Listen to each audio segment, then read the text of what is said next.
Physiotherapist doctor होते हैं? क्या वो अपने नाम के आगे डॉक्टर लगा सकते हैं? BPT fresher without any experience आप कितनी सैलरी एक्सपेक्टेशन रख सकते हो? कोर्स करने के बाद हमें सैलरी कितनी मिलेगी? बीपीटी करने के बाद हमें करना क्या है?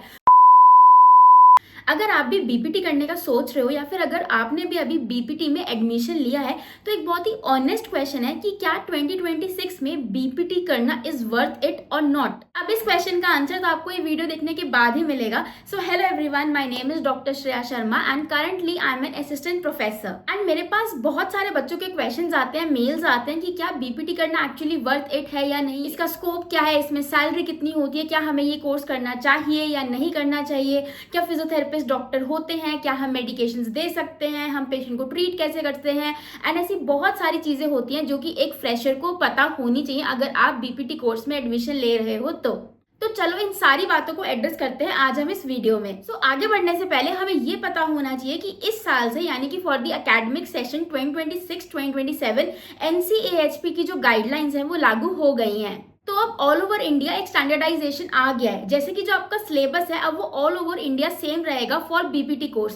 पहले क्या होता था कि हर कॉलेज या हर यूनिवर्सिटी का अपना अपना एक सिलेबस रहता था जो कि मोर और लेस सेम रहता था, बट अब क्या हो गया है कि हर कॉलेज और हर यूनिवर्सिटी को एनसीएएचपी की जो सिलेबस है, जो गाइडलाइंस है, उनको फॉलो करना पड़ेगा एंड उसमें जो उन्होंने सिलेबस प्रोवाइड किया है well defined for each and every year वो आपको फॉलो करना पड़ेगा। तो इससे क्या हुआ, एक स्टैंडर्डाइजेशन आ गया।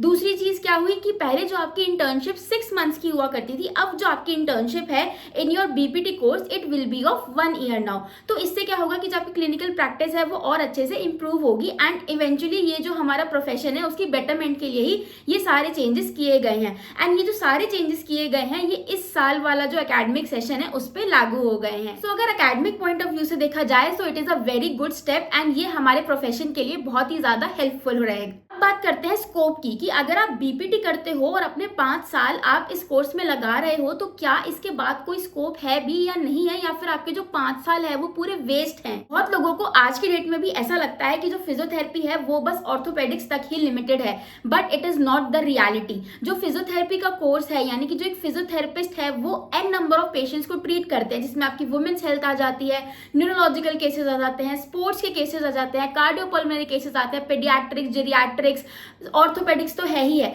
तो इन सारी फील्ड्स के अंदर भी एक फिजियोथेरेपिस्ट का रोल होता ही होता है। एंड सेकेंडली आपका जो करियर है वो सिर्फ हॉस्पिटल या क्लिनिक तक ही सीमित नहीं रहता है। आप एकेडमिक्स में जा सकते हो, आप रिसर्च में जा सकते हो, आप हेल्थ केयर सिस्टम में जा सकते हो, आप कॉर्पोरेट वेलनेस में जा सकते हो।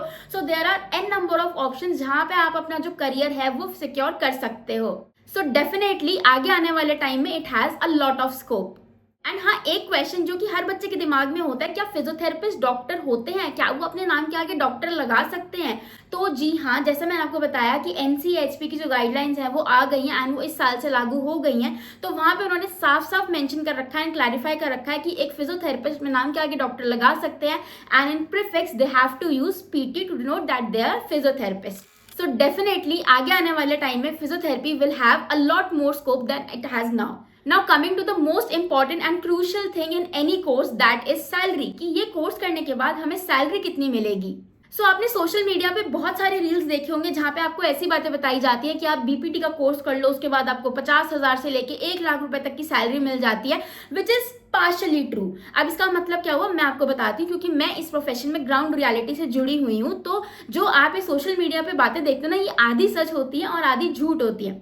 तो जैसे ही आप बैचलर्स ऑफ फिजियोथेरेपी यानी बीपीटी का कोर्स करने के बाद आप निकलते हो as a fresher without any experience, तो जो आपकी इनिशियल सैलरी है वो कितनी रहेगी मैं आपको बताती हूँ। अगर आप किसी भी एकेडमिक फील्ड में जाते हो यानी कि अगर आप टीचिंग प्रोफेशन में जाते हो तो आपकी जो पोस्ट लगेगी वो लगेगी एज अ ट्यूटर और a demonstrator on the basis of your BPT. तो उसमें जो आपकी सैलरी रहेगी it will range between 25K to 30K। And अगर आप एमपीटी कर लेते हो किसी भी फील्ड में, किसी भी स्पेशलाइजेशन में, तो जो आपकी सैलरी है it will range between 30 to 40,000 rupees per month. And as a BPT fresher आप ये एक्सपेक्ट नहीं कर सकते कि आपकी जो सैलरी है वो without any experience, without any skill आपको सीधा कोई 1 लाख रुपए लाके दे देगा या फिर आपको यूं ही दे देगा कि आप ले लो ये 1 लाख रुपए। नहीं, आपको with experience, with researches, with time आपको इसमें अपना इन्वेस्ट करना पड़ेगा। उसके बाद कहीं जाके आपकी जो सैलरी है वो 1 लाख या उससे ज्यादा की क्रॉस हो सकती है। ऐसा नहीं है कि इसमें स्कोप नहीं है, फिर इसमें पैसा नहीं मिलता। इस फील्ड के अंदर, इस फील्ड के अंदर बहुत पैसा है। बट यार देखो, कोई भी फील्ड हो, जैसे ही आप पास आउट होकर निकलोगे तो इतना तो आपको कहीं नहीं मिलने वाला, राइट।